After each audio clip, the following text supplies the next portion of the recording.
국무부가 통화 기록을 삭제했습니다. 미사일 150발이 도시를 덮치던 그 새벽, 미국은 단 4분 만에 230만 시민을 포기했습니다. 하지만 미국이 버린 그 도시를 끝까지 지켜낸 건 미국이 32년간 막아온 바로 그 나라의 무기였습니다. 그리고 93분 후 중동의 판도가 완전히 뒤집혔습니다. 한국 무기를 막아온 장본인이 직접 폭로한 충격적인 전말을 지금 공개합니다.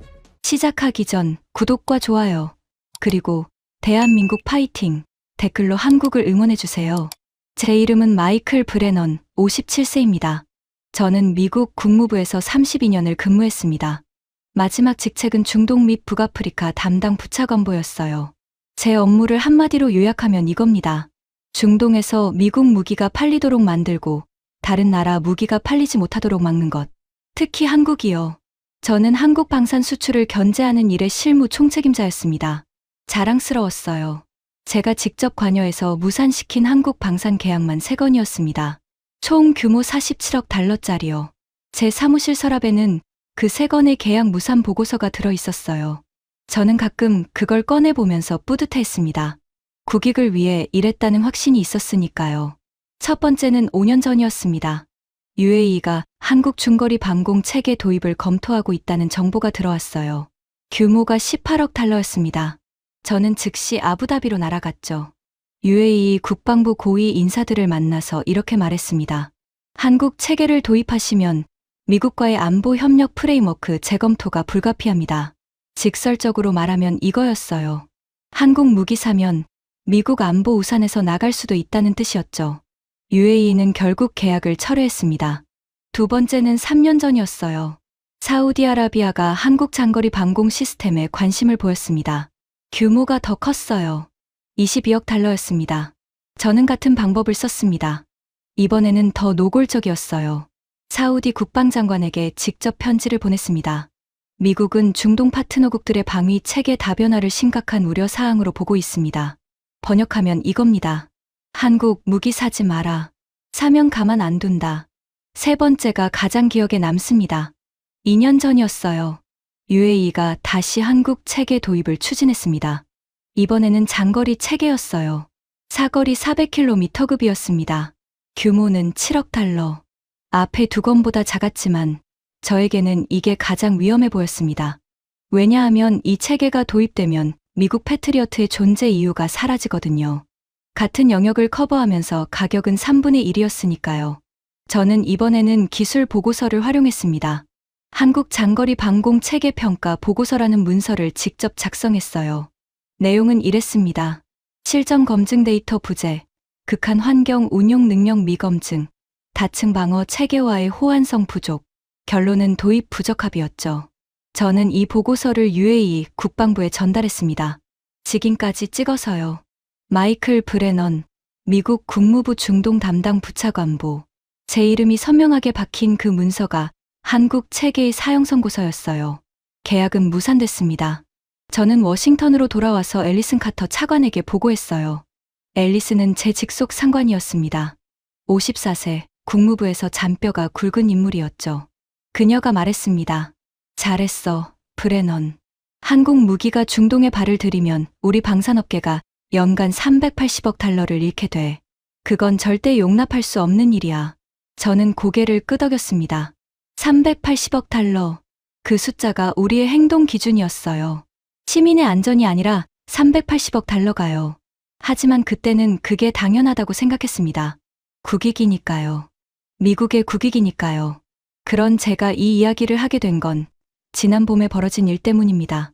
그날 새벽, 저는 아부다비에 있었어요. 중동 안보 협의차 출장 중이었습니다. 새벽 2시 47분이었어요. 호텔방에서 암호 통신이 울렸습니다. 중부사령부 연락장교 리처드 콜먼의 목소리가 들렸어요. 브레넌 부차관보님, 긴급 상황입니다. 지금 즉시 통합작전 사령실로 오십시오. 저는 잠이 완전히 달아났습니다. 콜먼의 목소리에 떨림이 있었어요. 이 친구는 이라크 전쟁 때 바그다드 포격 속에서도 눈 하나 깜짝 안 하던 녀석입니다. 그런 콜먼이 떨고 있다면 보통 일이 아니었어요. 차를 타고 15분 만에 통합작전 사령실에 도착했습니다. 문을 열고 들어서는 순간 공기가 달랐어요. 형광등 불빛 아래 수십 명의 군인과 분석관들이 모니터를 응시하고 있었습니다. 아무도 말이 없었어요. 콜먼이 다가왔습니다. 그의 얼굴이 하얗게 질려 있었어요. 화면을 보십시오. 저는 중앙 모니터를 바라봤습니다. 붉은 점들이 떠 있었어요. 셀 수 없이 많았습니다. 하나, 둘이 아니었어요. 10개, 20개가 아니었습니다. 제 눈이 숫자를 세기 시작했어요. 30, 50, 70. 멈추지 않았습니다. 옆에 있던 관제요원이 수치를 읽었어요. 탄도 미사일 150발, 동시 발사 확인됐습니다. 현재 속도 초속 85 접근 고도 2000에서 5000m 사이 분산 비행 중. 예상 도착 시간 93분입니다. 150발이요. 저는 그 숫자를 듣는 순간 무릎에 힘이 빠지는 걸 느꼈습니다. 93분이면 1시간 반이 채 안 되는 시간이에요. 도시 전체를 대피시키기엔 물리적으로 불가능한 시간이었습니다. 콜먼이 말했어요. CENTCOM 본부와 연결 중입니다. 현재 배치된 패트리어트 시스템 상황을 확인했는데요. 그의 목소리가 더 낮아졌습니다. 패트리어트 레이더가 동시 추적 가능한 표적수는 72개입니다. 150발 중 절반도 못 잡습니다. 그리고 지금 레이더 네트워크에 과부하 징후가 나타나고 있어요. 제 심장이 쿵 내려앉았습니다. 패트리어트가 72개밖에 못 잡는다고요. 나머지 78발은 어떻게 하라는 겁니까? 콜먼이 저를 바라봤어요. 본부 지시를 전달합니다.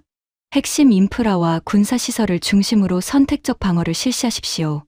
민간 구역은 방어 우선순위에서 제외합니다. 손실을 최소화하는 것이 현 시점의 최선입니다. 저는 그 말을 듣고 귀를 의심했어요.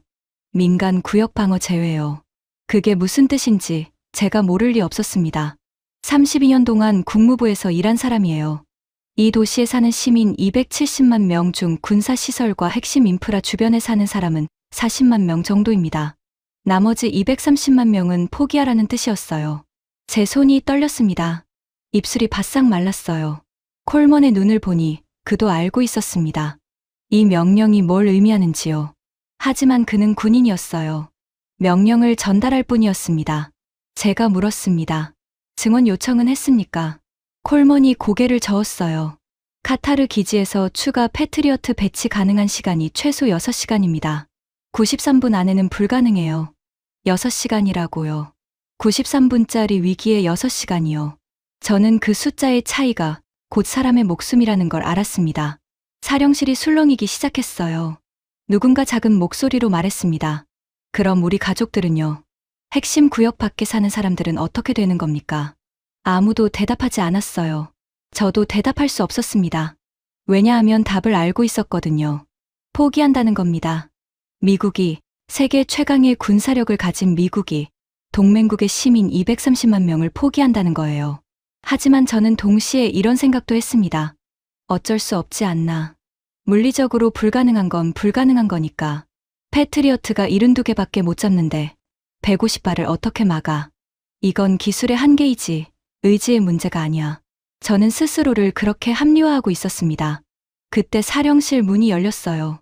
카리말 마즈로이 국방부 차관이 들어왔습니다. 50대 초반의 남자였어요. 저는 카림을 잘 알고 있었습니다. 5년 전에 제가 한국 방공 체계 계약을 무산시킬 때 상대편에 있던 인물이었거든요. 당시 카림은 한국 체계 도입을 강력하게 주장했었어요. 하지만 제가 미국의 압박 카드를 꺼내들자 결국 물러났죠. 그때 카림의 눈빛을 저는 아직 기억합니다. 분노도 아니고 실망도 아니고 뭔가를 참고 있는 눈빛이었어요. 카림이 상황 보고를 받았습니다. 그의 얼굴에는 감정이 없었어요. 숫자를 듣고 미국 측 대응 방침을 듣고 고개를 한번 끄덕였습니다. 그리고 한마디만 했어요. 경납고 14번을 개방하십시오. 저는 그 말을 듣는 순간 온몸에 전류가 흐르는 것 같았습니다. 경납고 14번이라고요. 저는 그 안에 뭐가 있는지 알고 있었어요. 아니, 정확히는 뭐가 있을 수 없는지 알고 있었습니다. 제가 2년 전에 직접 무산시킨 바로 그 계약의 대상이었거든요. 한국 방공 체계요. 제가 도입 부적합이라고 직인을 찍은 바로 그 장비요. 제 입이 먼저 열렸습니다. 차관님, 그건 안 됩니다. 한국 체계는 제가 직접 평가했습니다. 실전 검증 데이터가 없어요. 극한 환경에서 테스트된 적이 없습니다. 지금 같은 상황에서 검증 안 된 장비를 쓰는 건 도박입니다. 카림이 저를 바라봤어요. 그의 눈빛이 5년 전과 똑같았습니다. 뭔가를 참고 있는 그 눈빛. 하지만 이번에는 참지 않았어요. 브레넌 부차관보. 미국은 방금 우리 시민 230만 명을 포기했습니다. 한국은 최소한 아직 문을 닫지 않았어요. 그 말이 제 가슴을 쳤습니다. 문을 닫지 않았다는 말. 미국이 이미 문을 닫아버린 상황에서 한국만이 유일한 선택지로 남았다는 뜻이었어요. 저는 포기할 수 없었습니다. 목소리를 높였어요. 차관님, 제 보고서를 읽으셨잖아요. 제가 항목별로 다 분석했습니다. 실전 검증 부재, 동시 교전 능력 부족, 극한 환경 운용 미검증. 3가지 모두 기준 미달이에요. 카림이 걸음을 멈추고 저를 똑바로 바라봤습니다. 브레넌 부차관보, 당신은 한국 무기를 못 믿는 게 아닙니다. 당신이 2년 동안 이 무기를 막아온 자기 판단이 틀렸을 가능성을 못 견디는 거예요. 그 말이 칼처럼 제 가슴에 꽂혔습니다. 저는 아무 말도 할 수 없었어요. 카림은 다시 걷기 시작했습니다. 저는 그 뒤를 따라 걸었어요. 콜몬도 함께였습니다. 경납고로 가는 복도가 끝없이 길게 느껴졌어요. 형광등이 차갑게 빛나고 있었습니다. 제 구두 소리가 콘크리트 바닥에 울렸죠. 저는 걸으면서 과거를 떠올렸습니다. 국무부에 처음 들어갔을 때의 기억이요. 25살이었어요. 아버지가 말했습니다. 마이클, 국무부는 미국의 방패다. 내가 하는 일이 세계를 지키는 거야. 저는 그 말을 32년 동안 믿어왔습니다. 미국의 무기가 세계를 지킨다. 미국의 동맹 체계가 평화를 유지한다. 미국의 판단이 언제나 옳다. 하지만 지금 그 미국이 도시 하나를 포기하고 있었어요. 제 발이 경납고 앞에 멈췄습니다. 철문에 14라는 숫자가 선명하게 적혀 있었어요. 경비원이 문을 열기 시작했습니다. 철문이 천천히 열렸어요. 어두운 공간이 모습을 드러냈습니다. 불이 켜졌죠. 그리고 저는 숨이 멎을 뻔했습니다. 발사대가 줄지어 서 있었어요. 한국 방공 체계였습니다. 제가 2년 전에 도입 부적합 판정을 내린 바로 그 장비요. 하지만 놀라운 건 그게 아니었어요. 시스템 주변의 사람들이 이미 대기하고 있었습니다. 한국 기술진이었어요. 장비를 점검하고 계기판을 확인하고 모니터를 응시하고 있었습니다. 새벽 3시인데 이 사람들은 이미 전투 준비 태세였어요. 한 남자가 다가왔습니다. 40대 중반으로 보이는 사람이었어요. 덩치가 크지 않았습니다. 눈빛이 차분했어요. 정하준입니다. 한국 방산현지 기술통합단 총괄 책임자입니다. 카림이 물었어요. 시스템 상태는 어떻습니까? 정하준이 담담하게 답했습니다. 전 시스템 점검 완료됐습니다. 어제 저녁 9시에 끝냈어요. 지금 즉시 가동 가능합니다. 저는 깜짝 놀랐어요. 어제 저녁이요. 이 공격을 미리 알고 있었단 말입니까? 정하준이 저를 바라봤습니다. 아닙니다. 모릅니다. 다만 매일 저녁 최악의 상황을 기준으로 준비합니다. 저는 그 말을 듣고 뭔가 답답한 것이 가슴을 짓눌렀어요. 매일 저녁이라고요. 매일요. 정하준이 설명했습니다. 우리 팀은 매일 저녁 8시에 전체 시스템 점검을 시작합니다. 미사일 장전 상태, 레이더 교정, 통신망 점검, 전원 공급, 냉각 장치, 소프트웨어 업데이트까지 전부요. 오늘 공격이 올지 내일 올지 모릅니다. 하지만 오늘 공격이 와도 되게끔 매일 준비합니다. 저는 그 말을 듣는 순간 2년 전에 제가 작성한 보고서가 떠올랐습니다. 장기 운용 데이터 없음이라고 적었던 항목이요. 이 사람들은 매일 운용 데이터를 쌓고 있었던 겁니다. 제가 책상 위에서 서류만 보고 내린 판단을 이 사람들은 현장에서 매일 밤 뒤집고 있었어요. 콜먼이 물었습니다. 시스템 가동까지 시간이 얼마나 걸립니까? 정하준이 답했어요. 7분입니다. 저는 즉시 반박했습니다. 매뉴얼에는 18분으로 되어 있는데요. 정하준이 저를 바라봤어요. 매뉴얼은 최악의 상황을 가정한 시간입니다. 우리는 매일 점검으로 최선의 상태를 유지해왔어요. 그리고 그때 정하준이 조용히 말했습니다. 브레넌 부차관보님, 2년 전 보고서 잘 읽었습니다. 제 심장이 멈추는 것 같았어요. 뭐라고요? 정하준이 계속 말했습니다. 부차관보님께서 지적하신 3가지 항목, 전부 개선했습니다. 실전 검증 데이터 부재라고 하셨죠. 시뮬레이션 횟수를 4배로 늘렸습니다. 극한 환경 운용 미검증이라고 하셨죠. 영하 45도에서 영상 58도까지 전 구간 테스트를 추가했습니다. 동시 교전 능력 부족이라고 하셨죠. 동시 추적 표적 수를 64개에서 128개로 업그레이드했습니다. 저는 그 말을 듣고 숨이 막혔어요. 제가 도입 부적합이라고 판정을 내린 보고서를 이 사람들이 항의 한번 하지 않고 분노 한번 표현하지 않고 오히려 개선 체크리스트로 활용했다는 겁니까? 정하준이 말했어요. 감사했습니다. 덕분에 더 좋은 시스템이 됐습니다. 저는 그 순간 묘한 감정을 느꼈어요. 수치심 같은 것이었습니다. 제가 47억 달러어치의 계약을 무산시키면서 내렸던 판정을 이 사람들이 읽고 감사하다고 말하고 있었어요. 저를 원망하거나 비난하는 게 아니라 자기들을 더 강하게 만드는 재료로 쓴 겁니다. 하지만 저는 아직 인정할 수 없었습니다. 마지막 방어선을 꺼냈어요. 그래도 시뮬레이션은 시뮬레이션입니다. 실전은 다릅니다. 지금 미사일 150발이 날아오고 있어요. 훈련장이 아니에요. 정하준이 고개를 끄덕였습니다. 알고 있습니다. 그래서 준비했습니다. 카림이 명령을 내렸어요. 시스템 가동하십시오. 한국 기술진들이 움직이기 시작했습니다. 모니터 화면이 켜지고 발사대에서 작동음이 울리고 레이더 안테나가 돌아가기 시작했어요. 저는 그 광경을 보면서 주먹을 꽉 쥐었습니다. 제 안에서 두 가지 감정이 충돌하고 있었어요. 한국 체계를 믿을 수 없다는 32년간의 확신과 지금 이 순간 다른 선택지가 없다는 현실이요. 관제요원이 외쳤습니다. 남은 시간 86분, 선두 그룹 속도 증가 중, 예상 도착 시간 79분으로 단축됐습니다. 제 등에 식은땀이 흘렀어요. 시간이 줄어들고 있었습니다. 미사일은 가까워지고 있었고 제 과거의 판단이 맞았는지 틀렸는지가 곧 증명될 참이었습니다. 저는 그날 밤 처음으로 제가 32년간 쌓아온 모든 것이 시험대에 오르는 걸 느꼈어요. 경납고 천장의 형광등이 차갑게 빛나고 있었습니다. 한국 기술진들의 손끝이 키보드 위에서 정확하게 움직이고 있었어요. 아무도 서두르지 않았습니다.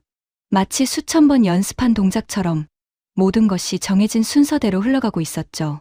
저는 그 장면을 보면서 처음으로 이런 생각이 스쳤습니다. 이 사람들 혹시 진짜인 건 아닌가? 7분이 지났습니다.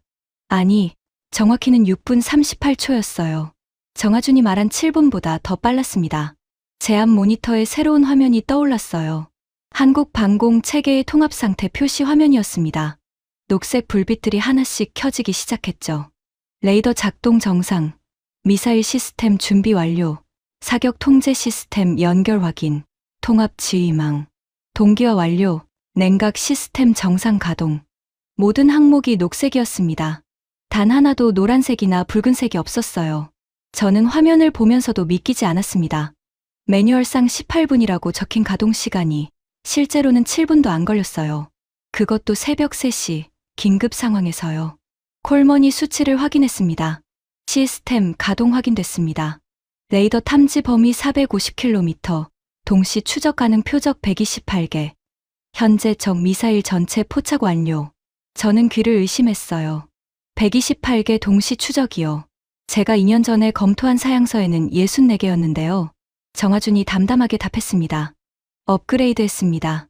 부차관보님 보고서에서 동시 교전 능력 부족을 지적하셨잖아요.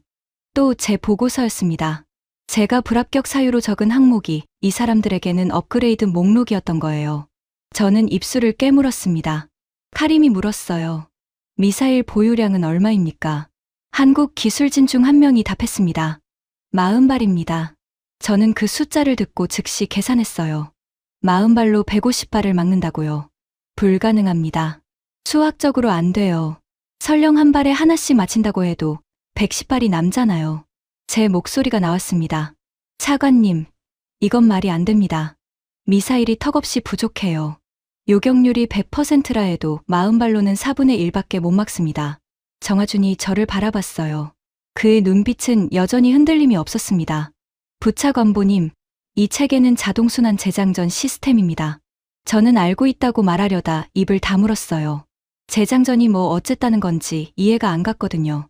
정하준이 설명했습니다. 1차 발사 후 4분 30초 안에 재장전이 완료됩니다. 2차 발사가 가능해지죠. 그 다음도 마찬가지입니다. 40발을 한 번 쓰는 게 아니라 계속 쓰는 겁니다. 저는 그제야 이해했어요. 하지만 동시에 새로운 의문이 생겼습니다. 4분 30초 재장전이요. 그 사이에 미사일이 더 접근하면 어떻게 합니까? 정하준이 답했어요. 그래서 교전 시퀀스를 설계했습니다. 원거리 편대부터 순차 요격하고 재장전 시간 동안은 근거리 미사일 대기, 2차 발사로 근거리 처리합니다. 도달 시간 차이를 역이용하는 거예요. 계산은 이미 끝났습니다. 저는 그 말을 듣고 뭔가 소름이 돋았어요. 계산이 끝났다고요. 제가 32년 동안 숫자로 먹고 산 사람인데 이 사람들이 저보다 더 치밀하게 계산해놨다는 겁니까? 콜먼이 다시 외쳤습니다. 남은 시간 74분, 선두 그룹 속도 증가, 예상 도착 63분으로 단축됐습니다. 카림이 정하준에게 물었어요. 63분이면 충분합니까? 정하준이 고개를 끄덕였습니다. 충분합니다. 1차 교전 개시 시점은 적 도착 50분 전입니다. 거리 220km 지점에서 시작합니다. 저는 그 숫자를 듣고 또 계산했어요. 50분 전에 시작해서 4분 30초 간격으로 재장전하고 계속 요격하면 이론상으로는 가능할 수도 있겠다는 생각이 들었습니다.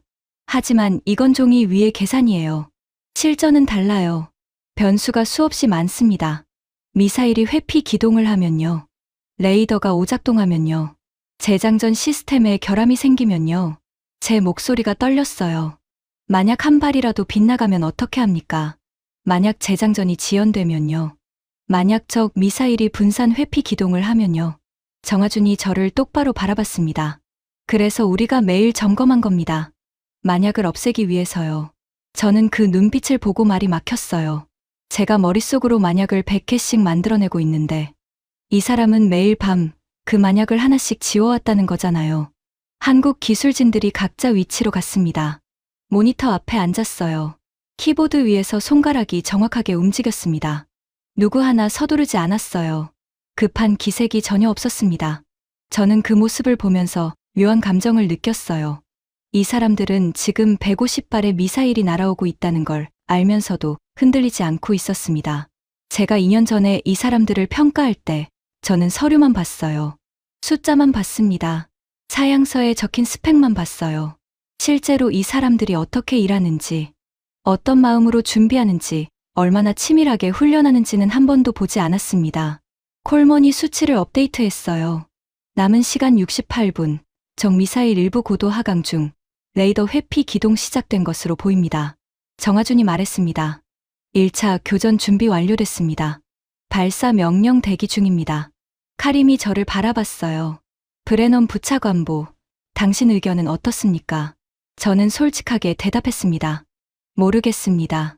카림이 고개를 끄덕였어요. 그리고 정하준에게 말했습니다. 진행하십시오. 정하준이 명령을 내렸습니다. 전 포대 1차 교전 준비, 표적 할당 시작하십시오. 모니터 화면에 숫자들이 떠오르기 시작했어요. 표적 1번부터 10번까지 각 미사일에 할당된 적 미사일 번호가 표시됐습니다. 컴퓨터가 최적 요격 경로를 계산했어요. 3초 만에 끝났습니다. 3초요.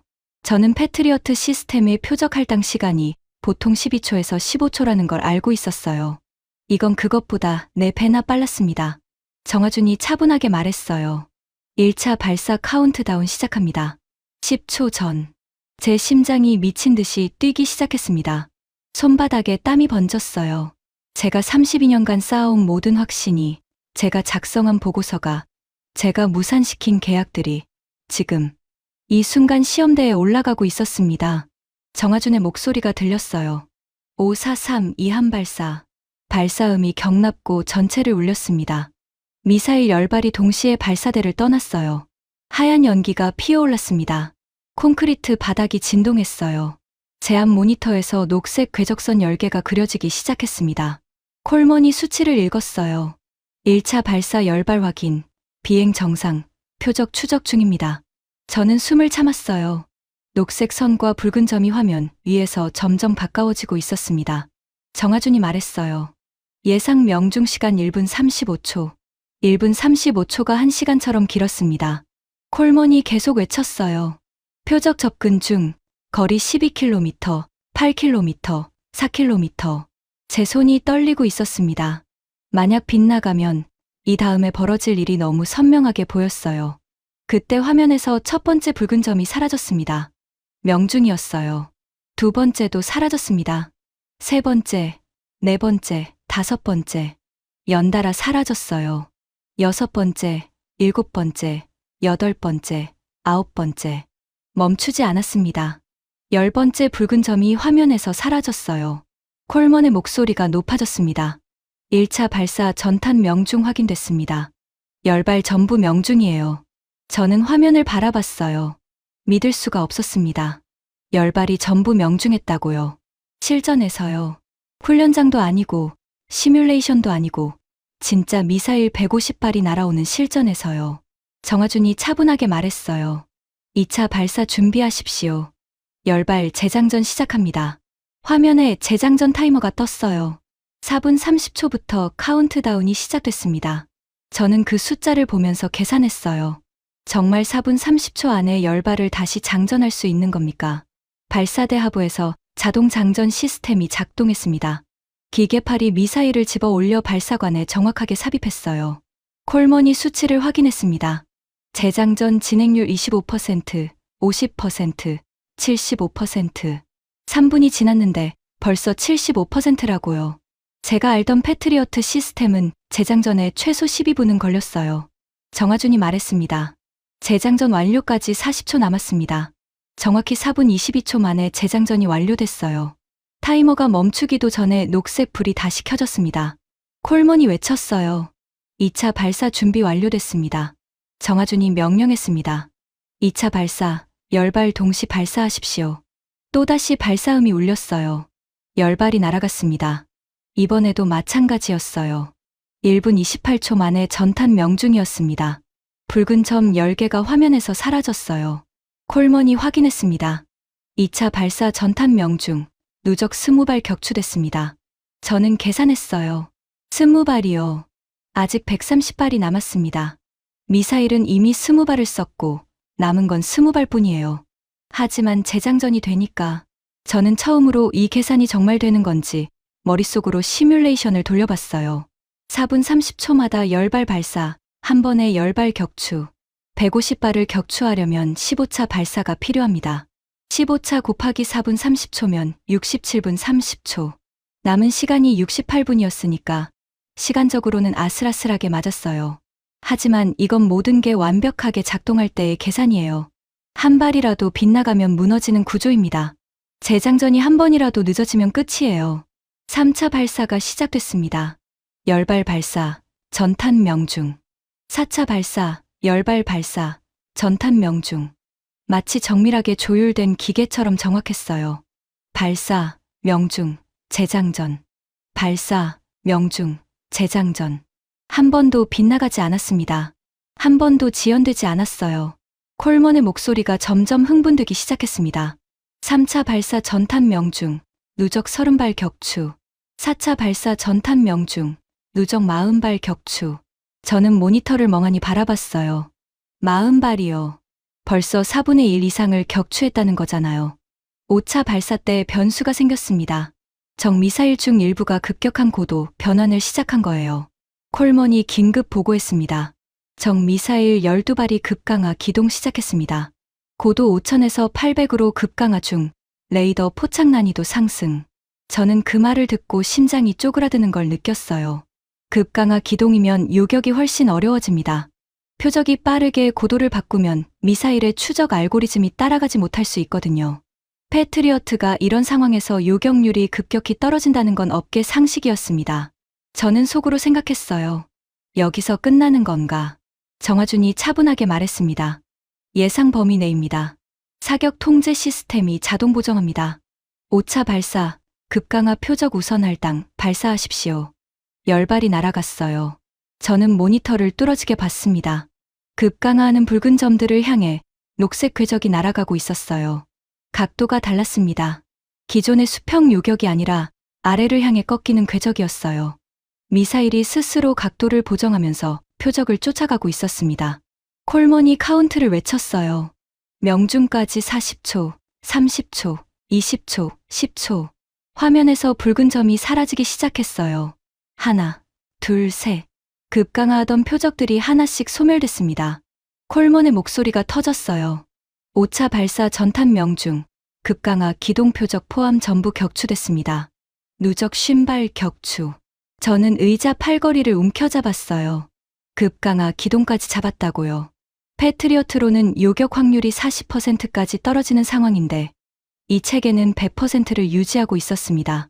6차, 7차, 8차 발사가 이어졌어요. 매번 전탄 명중이었습니다. 한 발도 빗나가지 않았어요. 콜먼이 계속 외쳤습니다. 6차 전탄 명중, 누적 60발.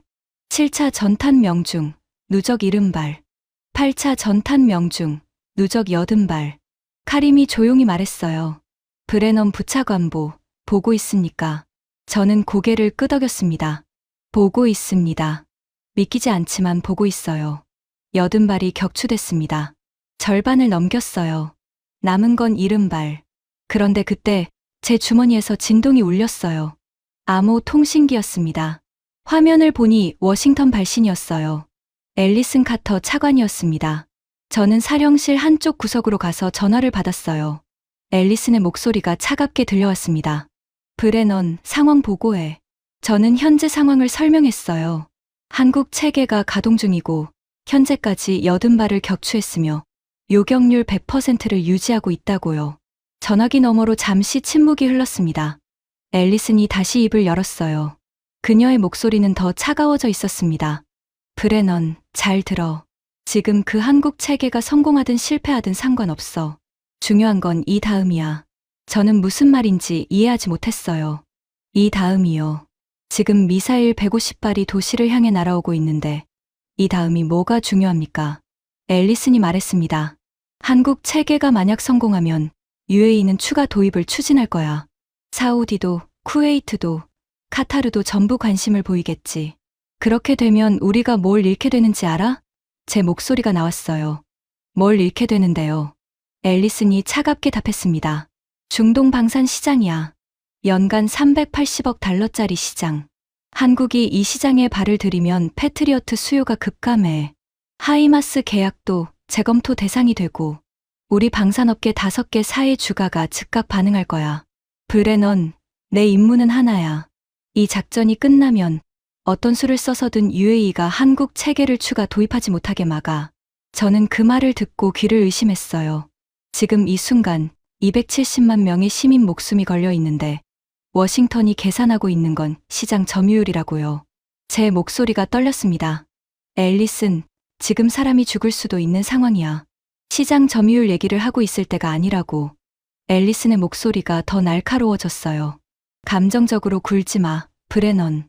이건 감정의 문제가 아니라 전략의 문제야. 한국 무기가 중동을 장악하면 우리의 지역 영향력이 치명적으로 약화돼. 그게 장기적으로 더 많은 사람을 위험에 빠뜨리는 거야. 저는 전화를 끊고 싶었어요. 하지만 끊을 수 없었습니다. 그녀가 제 상관이니까요. 앨리슨이 마지막으로 말했습니다. 브레넌, 이거 하나만 기억해. UAE 설득 못하면 내 경력은 끝이야. 32년짜리 경력이 여기서 끝나는 거야. 알겠지? 전화가 끊겼습니다. 저는 통신기를 내려놓고 잠시 서 있었어요. 손이 떨렸습니다. 32년간 제가 해온 일의 본질이 그 순간 처음으로 선명하게 보였어요. 저는 안보를 위해 일한다고 생각했습니다. 동맹을 위해 일한다고 믿었어요. 하지만 실제로는 시장을 지키고 있었던 거예요. 380억 달러짜리 시장을요. 시민의 안전이 아니라 방산업체의 매출을 지키는 게 제 업무의 본질이었습니다. 사령실로 돌아왔을 때 9차 발사가 진행 중이었어요. 콜먼이 외쳤습니다. 9차 전탄 명중, 누적 90발 격추. 남은 적 60발입니다. 제 눈앞에서 한국 체계가 계속 미사일을 격추하고 있었어요. 미국이 포기한 도시를 한국이 지키고 있었습니다. 미국이 시장 점유율을 걱정하는 동안 한국은 사람을 살리고 있었어요. 제 안에서 뭔가가 무너지기 시작했습니다. 10차, 11차, 12차 발사가 계속됐어요. 정하준의 목소리는 처음부터 끝까지 같은 톤이었습니다. 한 번도 높아지지 않았어요. 한 번도 흔들리지 않았습니다. 12차 발사가 끝났을 때 콜먼이 확인했어요. 누적 120발 격추, 남은 적 30발입니다. 저는 화면을 바라봤어요. 150개 중 120개가 사라져 있었습니다. 남은 붉은 점이 30개뿐이었어요. 정하준이 말했습니다. 13차 발사 준비합니다. 남은 표적수에 맞춰 8발 할당합니다. 미사일 낭비 없이 정확하게 운용합니다. 저는 그 말을 듣고 경악했어요. 이 급박한 상황에서도 자원 관리를 하고 있다는 겁니까? 미사일 한 발이 얼마인데 낭비를 걱정합니까? 하지만 생각해보니 그게 맞았어요. 이후에도 추가 위협이 올 수 있으니까 미사일을 아껴두는 게 맞는 거였습니다. 13차 발사 8발, 전탄 명중. 14차 발사 8발, 전탄 명중. 남은 적 14발. 정화준이 마지막 명령을 내렸어요. 15차 발사 준비, 표적 14개 전부 할당, 최종 발사 시작하십시오. 15차 발사음이 울렸습니다. 미사일 14발이 동시에 날아갔어요. 저는 화면을 뚫어지게 봤습니다. 녹색 궤적 14개가 마지막 남은 붉은 점 14개를 향해 날아가고 있었어요. 콜먼이 카운트를 외쳤습니다. 명중까지 25초, 15초, 10초, 5초. 제 심장이 터질 것 같았어요. 숨이 멈춰 있었습니다. 콜먼의 목소리가 터져 나왔어요. 전탄 명중, 150발 전부 격추됐습니다. 요격률 100%, 빗나간 미사일 없습니다. 사령실이 순간 조용해졌어요. 그리고 환호성이 터졌습니다. 콜먼이 주먹을 불끈 쥐었어요. 관제팀이 소리를 질렀습니다. 성공했습니다. 전부 막았어요. 카림은 말없이 긴 숨을 내쉬었습니다.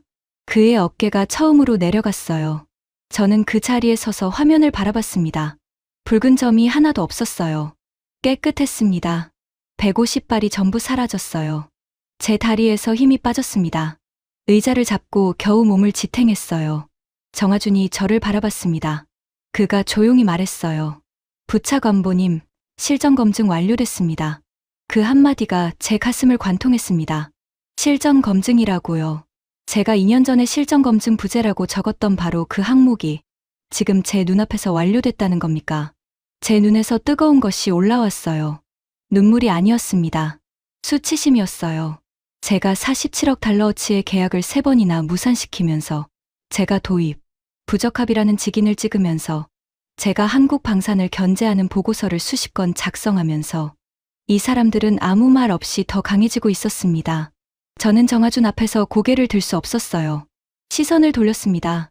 하지만 그보다 더 큰 분노가 올라왔어요. 앨리슨의 전화가 떠올랐거든요. 380억 달러, 시장 점유율. 내 경력은 끝이야. 방금 270만 명의 목숨을 구한 게 한국인데 워싱턴은 그 한국의 발목을 잡으라고 제게 명령하고 있었습니다. 위기가 끝난 직후 카림이 말했어요. 보복 타격을 실시합니다. 미사일 발사 기지 좌표가 확인됐습니다. 콜먼이 깜짝 놀랐어요. 차관님, 보복 타격 전에 CENTCOM과 협의가 필요합니다. 카림이 차갑게 답했습니다. 협의요. 미국은 30분 전에 우리 시민 230만 명을 포기했어요. 그 미국과 무슨 협의를 합니까? 콜먼이 말문이 막혔어요. 카림이 정화준에게 물었습니다. 한국 다연장 시스템 가동 가능합니까? 정화준이 답했어요. 천무 시스템 대기 중입니다. 목표 좌표 입력하면 즉시 타격 가능합니다. 카림이 물었어요. 사거리는 얼마입니까?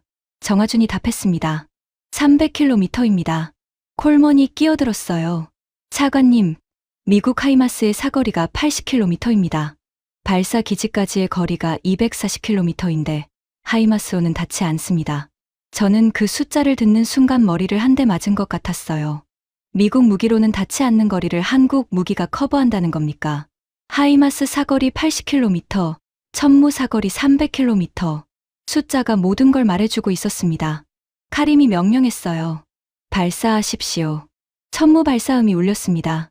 로켓 8발이 동시에 날아갔어요. 화면에 궤적이 그려졌습니다. 3분 12초 후 콜먼이 확인했어요. 목표 지점 타격 확인됐습니다.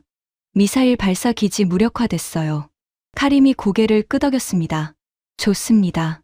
이제 워싱턴에 통보하십시오. 우리가 이미 처리했다고요. 저는 그 장면을 보면서 제 안에서 뭔가가 완전히 바뀌는 걸 느꼈어요. 미국은 위기 때 우리를 포기했습니다. 끝나니까 시장을 걱정했어요. 한국은 자랑하지도 떠들지도 않고 필요한 순간에 정확히 움직였습니다. 그리고 미국이 닿지 못하는 거리를 한국이 커버했어요. 정화준이 기술 데이터를 정리하고 있었습니다. 저는 그에게 다가갔어요. 정책임자님, 교전 기록을 볼 수 있겠습니까? 정하준이 화면을 넘겨줬어요. 전체 교전 기록이 나타났습니다.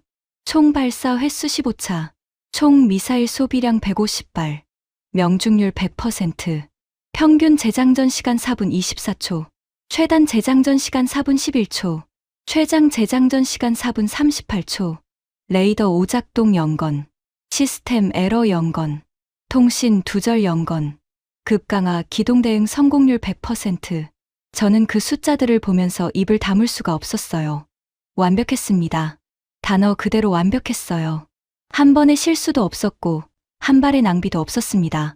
제가 2년 전에 작성한 보고서가 떠올랐어요. 실전 검증 데이터 부재, 극한 환경 운용 미검증, 동시 교전 능력 부족. 제가 그렇게 적었던 모든 문장이 이 화면 앞에서 산산조각 나고 있었습니다. 정하준이 조용히 말했어요. 부차관보님께서 우려하셨던 항목들 전부 검증됐습니다. 극한 상황이었습니다. 실전이었고요. 급강하 기동 대응까지 포함해서요. 저는 입술을 깨물었어요. 검증됐다고요. 제가 검증 부재라고 적었던 항목이 지금 제 눈앞에서 완료됐다는 겁니까? 제 손이 떨렸습니다. 마우스를 잡고 있던 손에서 힘이 빠졌어요. 카림이 다가왔습니다. 브레넌 부차관보, 괜찮습니까? 저는 고개를 저었어요. 괜찮지 않습니다. 전혀 괜찮지 않아요. 카림이 물었습니다. 무엇이 괜찮지 않습니까? 저는 화면을 가리켰어요. 이 숫자들이요. 이 완벽한 숫자들이 괜찮지 않습니다. 제가 32년간 해온 일이 전부 틀렸다는 걸 이렇게 명확하게 보여주니까요. 카림이 조용히 말했어요. 브레넌 부차관보, 당신이 틀린 게 아닙니다. 당신이 본 것이 전부가 아니었을 뿐이에요. 저는 고개를 들었어요. 전부가 아니었다고요. 카림이 설명했습니다. 당신은 서류를 봤어요. 사양서를 받고 시험 성적서를 봤죠. 하지만 이 사람들이 매일 밤 어떻게 준비하는지는 보지 못했어요. 당신이 보낸 불합격 보고서를 이 사람들이 어떻게 받아들였는지도 몰랐고요. 저는 정하준을 바라봤습니다. 그가 말했어요. 부차관보님 보고서는 저희에게 소중했습니다. 덕분에 더 나아질 수 있었어요. 그 말이 제 가슴을 찔렀어요. 소중했다고요. 제가 47억 달러어치의 계약을 무산시킨 보고서가 이 사람들에게는 감사의 대상이었다는 겁니까? 정하준이 계속 말했어요. 부차관보님이 동시 교전 능력 부족이라고 하셔서 64개를 128개로 올렸습니다. 극한 환경 미검증이라고 하셔서 사막 한가운데서 영상 58도 환경 테스트를 직접 했어요. 실전 검증 부재라고 하셔서 오늘 이 자리에서 완료했고요. 저는 그 말을 듣고 눈물이 차오르는 걸 참을 수 없었어요. 제가 무시했던 사람들이 제 비판을 받아들이고 화내지 않고 항의하지 않고 오히려 개선의 기회로 삼았다는 사실이 너무 부끄러웠습니다. 제가 32년간 이 사람들에게 한 짓이 무엇이었는지 그 순간 처음으로 선명하게 보였어요. 그때 콜먼이 다가왔어요. 부차관보님, 워싱턴에서 화상회의 요청이 왔습니다. 국방부 고위급입니다. 카림이 말했어요. 연결하십시오. 화면이 켜졌습니다. 미국 국방부 고위 관계자가 나타났어요. 그는 웃고 있지 않았습니다. 표정이 단단하게 굳어 있었어요. 그가 말했습니다. 카림 차관님, 오늘 밤 일은 유감스럽습니다. 하지만 천무 발사는 사전 협의 없이 이루어진 단독 행동이에요. 이건 동맹 관계에서 심각한 문제입니다. 카림이 차분하게 답했어요. 우리 시민이 공격받았을 때 미국은 핵심 시설만 지키라고 했습니다. 나머지 230만 명은 포기하라고 했죠. 그게 동맹입니까? 미국 관계자의 얼굴이 굳어졌어요. 그건 전술적 판단이었습니다. 전역 방어가 불가능한 상황에서 최선을 택한 겁니다. 카림이 말했어요. 하지만 한국은 해냈습니다. 전역 방어를요. 150발 전부요. 미국 관계자가 말을 잃었어요. 잠시 침묵이 흘렀습니다. 그리고 그가 다시 입을 열었어요. 어쨌든 앞으로 한국 무기 체계 추가 도입은 신중하게 검토하시길 바랍니다. 지역 균형을 위해서요. 저는 그 말을 듣고 소름이 끼쳤어요. 방금 270만 명을 구한 게 한국인데 추가 도입을 막으라는 겁니까? 지역 균형이라는 말 뒤에 숨겨진 뜻이 너무 선명했습니다. 한국 무기가 팔리면 미국 무기가 안 팔린다. 그게 전부였어요. 카림이 차갑게 말했습니다. 지역 균형은 우리가 판단하겠습니다. 우리를 지킨 나라와 더 협력하는 것이 균형 아닙니까? 미국 관계자가 말했어요. 카림 차관님, 미국과 UAE는 40년 동맹입니다. 장기적 관계를 생각하십시오. 카림이 답했습니다. 40년 동맹이 위기 때 우리를 포기했습니다. 새로운 파트너가 우리를 지켰어요. 이제 누가 진짜 동맹인지 묻고 싶군요. 미국 관계자의 얼굴이 붉어졌어요. 하지만 더 이상 말하지 못했습니다. 카림이 화면을 끊어버렸거든요. 사령실이 조용해졌어요. 모두가 카림을 바라봤습니다. 카림이 정하준에게 말했어요. 정책임자님, 한국 정부에 전달해 주십시오. 우리는 추가 협력을 확대하고 싶다고요. 정하준이 고개를 끄덕였어요. 전달하겠습니다. 저는 그 장면을 보면서 가슴이 뜨거워지는 걸 느꼈습니다. 카림이 미국을 향해 했던 말들이 제가 32년간 하고 싶었지만 할 수 없었던 말들이었어요. 미국의 동맹이라는 게 결국 뭐였는지, 미국의 안보 우산이라는 게 실제로는 무엇이었는지 카림의 한마디가 모든 걸 드러냈습니다. 저는 그때 앨리슨의 전화를 떠올렸어요. 380억 달러. 내 경력은 끝이야. 그리고 깨달았습니다. 앨리슨이 시킨 일, 제가 32년간 해온 일, 한국 방산을 막는 일. 그건 안보가 아니었어요. 장사였습니다. 콜먼이 다가왔어요. 부차관보님, 솔직히 말씀드려도 됩니까? 저는 고개를 끄덕였습니다. 콜먼이 작은 목소리로 말했어요. 저도 패트리어트 시스템을 15년간 다뤘습니다. 오늘 한국 체계를 보고 확신했어요. 우리가 진 겁니다. 기술로 진 게 아니라 준비 태세에서 진 겁니다. 저는 그 말을 듣고 고개를 끄덕였어요.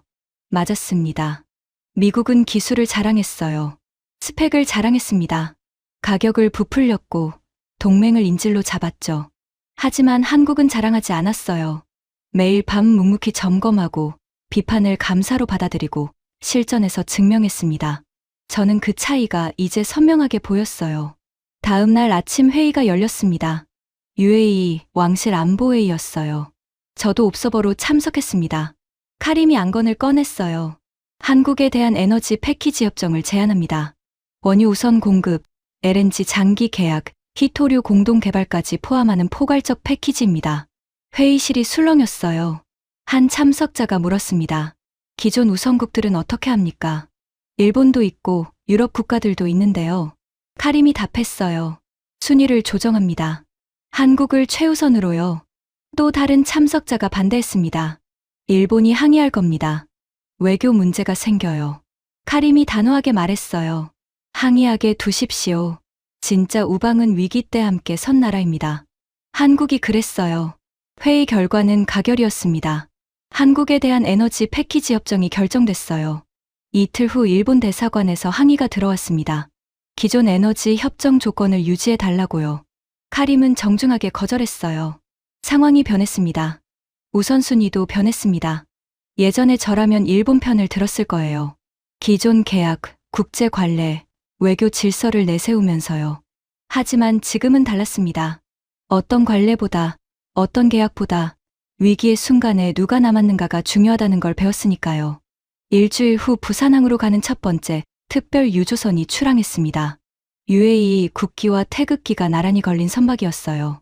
저는 그 소식을 보도로 접했습니다.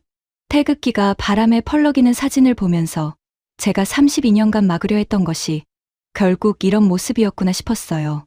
이건 단순한 무기 거래가 아니었습니다. 신뢰의 거래였어요. 그리고 그 신뢰를 깬 건 한국이 아니라 바로 제가 속한 미국이었습니다. 한 달이 지났습니다. 아부다비는 평온을 되찾았어요. 하지만 중동 전체는 요동치고 있었습니다. UAE가 한국 방공 체계로 미사일 150발을 전부 격추했다는 소식이 퍼졌거든요. 저는 매일 보고서를 작성했어요. 각국 반응, 시장 변화, 외교 동향을 정리했습니다. 숫자들이 빠르게 변하고 있었어요. 사우디아라비아에서 한국 방공 체계 공식 문의가 들어왔습니다. 규모가 35억 달러였어요. 쿠웨이트도 마찬가지였습니다. 카타르, 오만, 바레인까지 연쇄적으로 연락이 왔어요. 모두 한국 무기에 관심을 보였습니다. 반면 미국 무기 계약은 얼어붙기 시작했어요. 패트리어트 추가 도입 논의가 전면 보류됐습니다. 하이마스 계약도 재검토 대상이 됐어요. 제가 32년간 지켜온 시장이 눈앞에서 무너지고 있었습니다. 워싱턴에서 전화가 끊이지 않았어요. 앨리슨이 하루에 3번씩 통화를 요구했습니다. 브레넌, 사우디 계약 막아. 쿠웨이트도 설득해. 카타르에는 내가 직접 연락할 테니까 너는 바레인 쪽을 담당해. 저는 수화기를 들고 있으면서 아무런 말도 하지 못했어요. 한 달 전까지만 해도 저는 이 일을 자랑스럽게 했습니다. 한국 무기를 막는 것이 미국의 국익이라고 믿었어요. 하지만 이제는 달랐습니다. 제 손이 움직이지 않았어요. 보고서를 쓸 수 없었습니다. 압박 전화를 걸 수 없었어요. 제가 막으려는 그 무기가 한 달 전에 270만 명의 목숨을 구했다는 사실이 제 손을 묶고 있었습니다. 어느 날 앨리슨이 직접 아부다비로 날아왔어요. 제 사무실 문을 열고 들어왔습니다. 그녀의 얼굴은 단단하게 굳어 있었어요. 브레넌, 지난 한 달간 내가 한 게 뭐야? 사우디 계약은 이미 예비 협상 단계에 들어갔어. 쿠웨이트는 패트리어트 옵션을 완전히 포기했고, 바레인은 아예 한국 기술진을 초청했어. 내가 막았어야 할 거 아니야. 저는 책상 앞에 앉아 있었어요. 앨리슨을 바라봤습니다. 앨리슨, 한 가지만 물어볼게. 그녀가 눈을 가늘게 떴어요. 뭔데? 한 달 전에 미사일 150발이 이 도시를 향해 날아왔을 때 미국은 뭘 했지? 앨리슨의 입이 다물어졌어요. 잠시 침묵이 흘렀습니다. 그녀가 말했어요. 그건 전술적 판단이었어. 전역 방어가 불가능한 상황에서 최선을 택한 거야. 저는 고개를 저었어요. 아니야, 앨리슨. 그건 최선이 아니었어. 포기였어. 미국은 이 도시를 포기했어. 230만 명을 포기했어. 그리고 한국이 전부 지켰어. 150발 전부. 요격률 100%. 미국 패트리어트로는 불가능했던 걸 한국이 해냈어. 앨리슨의 눈빛이 차가워졌어요. 감정적으로 굴지 마, 브레넌. 지금 내가 하는 말은 32년간 쌓아온 내 경력을 전부 부정하는 거야.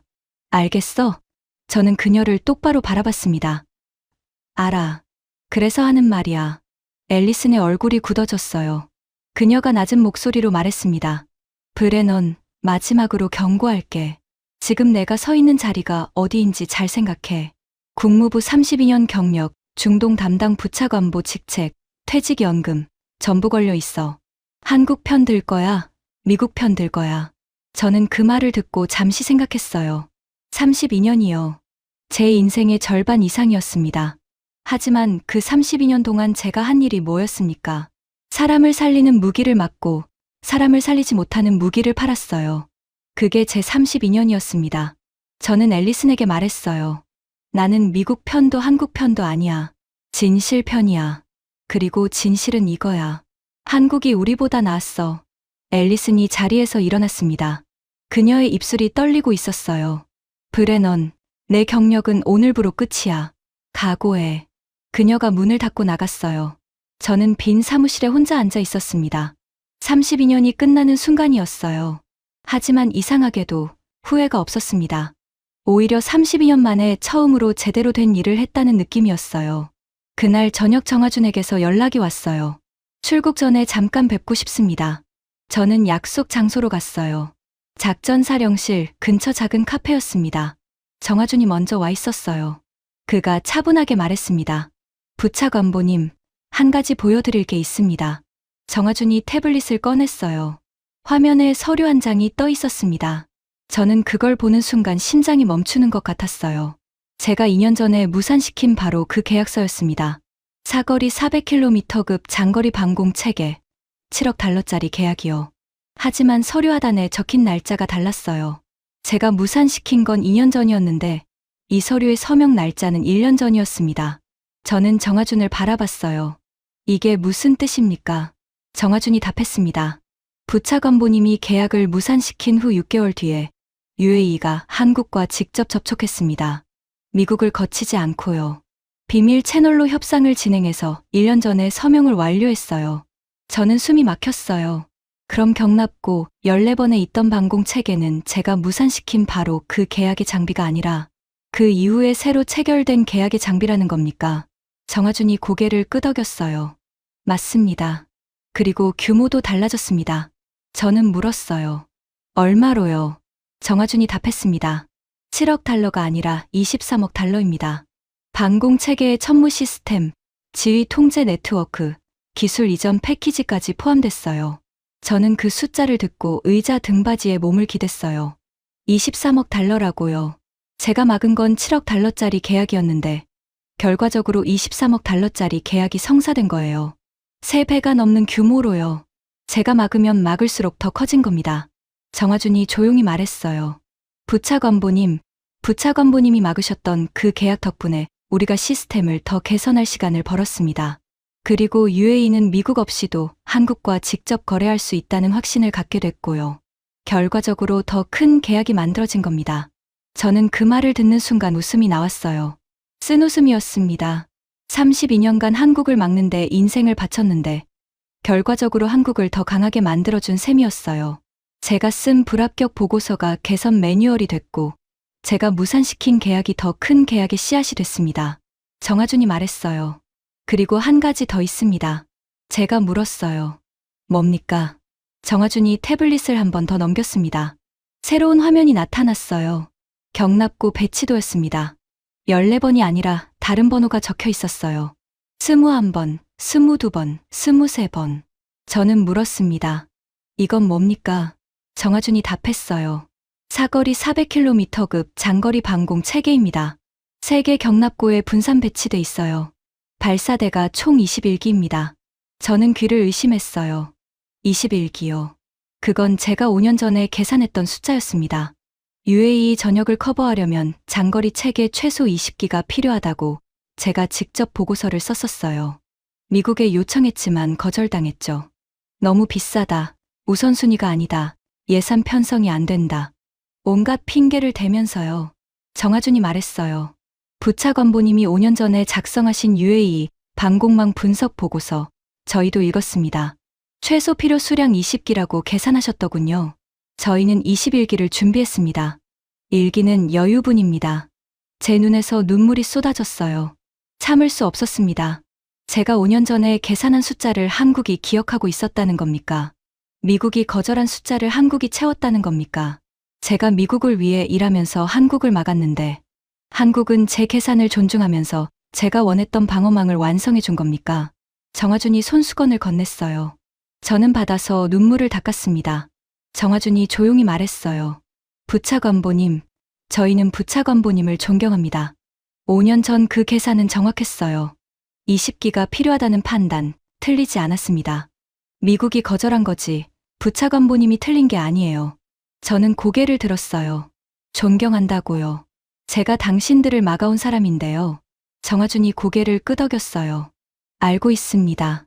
하지만 부차관보님은 숫자로 진실을 보는 분이에요. 20기가 필요하다고 정확히 계산하셨잖아요. 그 진실을 미국이 무시한 거지 부차관보님의 잘못이 아닙니다.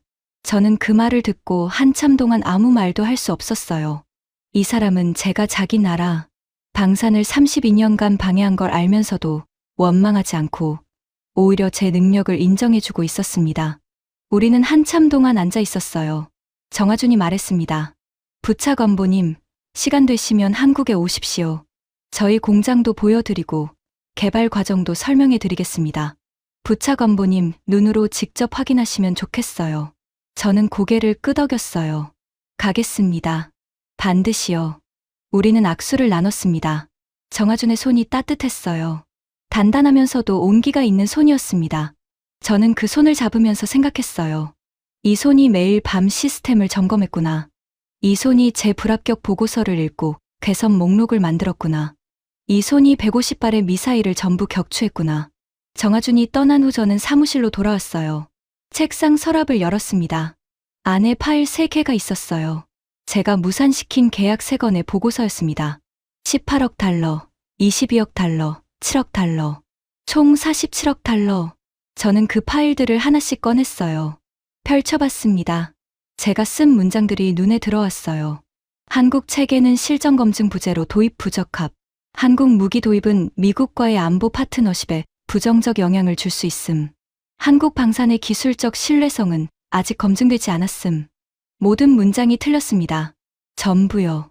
저는 파쇄기를 가져왔어요. 파일을 한 장씩 넣었습니다. 기계가 종이를 삼키는 소리가 들렸어요.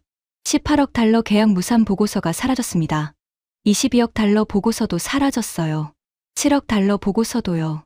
마지막 장이 파쇄기를 통과했을 때 저는 깊게 숨을 내쉬었습니다. 32년치 5만이 종이 조각이 되어 쓰레기통에 쌓였어요. 컴퓨터를 켰습니다. 새 문서를 열었어요. 제목을 적었습니다. 미국 중동 방산 정책의 구조적 실패와 한국 방산의 전략적 가치. 첫 문장을 썼어요. 본인은 32년간 미국 국무부에서 중동 방산 외교를 담당하며 한국 방산 수출을 견제하는 업무를 수행해 왔습니다. 본 보고서는 그 정책이 근본적으로 잘못되었음을 증언하기 위해 작성합니다. 두 번째 문장을 썼습니다. 한국 방공 체계는 실전에서 150발의 미사일을 100% 요격률로 격추했습니다. 이는 미국 패트리어트 시스템으로는 불가능한 성과입니다. 세 번째 문장을 썼어요. 한국 기술진의 매일 밤 점검 체제, 자동 순환 재장전 시스템, 128개 동시 추적 능력은 서방 체계를 이미 추월한 수준입니다. 저는 계속 썼어요. 제가 무산시킨 3건의 계약, 총 47억 달러에 대해서도 솔직하게 적었습니다. 본인이 활용한 압박 방식, 안보 우산 제외 위협, 허위 기술 평가 보고서 작성, 모든 것을 적었어요. 그리고 마지막에 이렇게 썼습니다. 한국 방산을 견제하는 것은 미국의 국익이 아닙니다. 그것은 미국 방산업체의 이익이었을 뿐입니다. 진정한 국익은 동맹국의 안전을 보장하는 것이며 그 역할을 한국이 미국보다 더 잘 수행하고 있다는 사실을 본인은 직접 목격했습니다. 보고서를 완성한 후 저는 사직서를 함께 작성했어요. 국무부 중동 및 북아프리카 담당 부차관보 마이클 브레넌, 사직합니다. 두 문서를 동시에 워싱턴으로 보냈습니다. 사직서는 국무부에, 보고서는 상원 외교위원회에요. 앨리슨에게서 전화가 왔어요. 브레넌, 미쳤어. 이 보고서가 의회에 가면 무슨 일이 벌어지는지 알아? 저는 차분하게 답했습니다. 알아. 32년간 우리가 해온 일의 진실이 알려지는 거지. 앨리슨이 소리를 질렀어요. 내 경력은 끝이야. 퇴직연금도 못 받을 수 있어. 알겠어? 저는 웃었어요. 앨리슨, 경력보다 중요한 게 있어. 진실이야. 한국이 가르쳐 준 거야. 전화를 끊었습니다. 석 달이 지났어요. 중동의 판도가 바뀌고 있었습니다. 사우디가 한국 방공 체계를 계약했어요.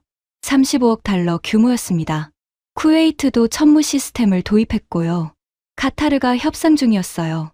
바레인은 이미 기술진 교류를 시작했습니다. 한국 방산 수출액이 전년 대비 420% 증가했다는 기사가 떴어요. 미국 방산 주가는 하락세를 보이고 있었습니다. 제 보고서가 상원 외교위에서 논의되기 시작했어요. 미국 중동 방산 정책에 대한 청문회가 열린다는 소식도 들렸습니다. 어느 날 정하준에게서 메시지가 왔어요. 부차관보님, 한국 방문 일정 잡으셨습니까? 저는 답장을 보냈습니다. 다음 달에 가겠습니다.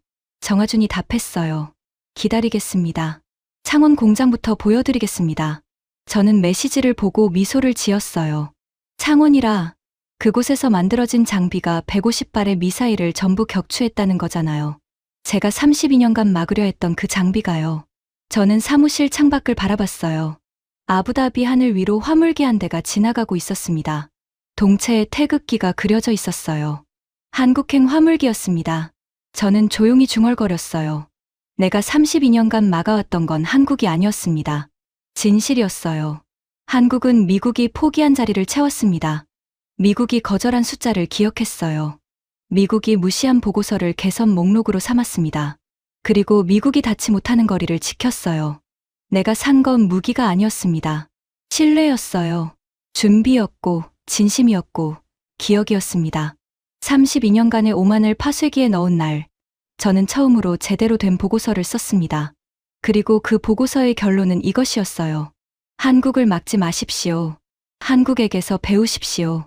지금까지 미국 국무부 32년 관료가 직접 목격한 충격적인 이야기였습니다. 대한민국의 기술과 진심이 세계를 바꾸고 있습니다. 이 이야기가 여러분 가슴에 울림을 남겼다면 댓글로 여러분의 생각을 들려주세요. 구독과 좋아요는 더 많은 대한민국의 감동을 전하는데 큰 힘이 됩니다. 지금까지 감동 새벽이었습니다. 감사합니다.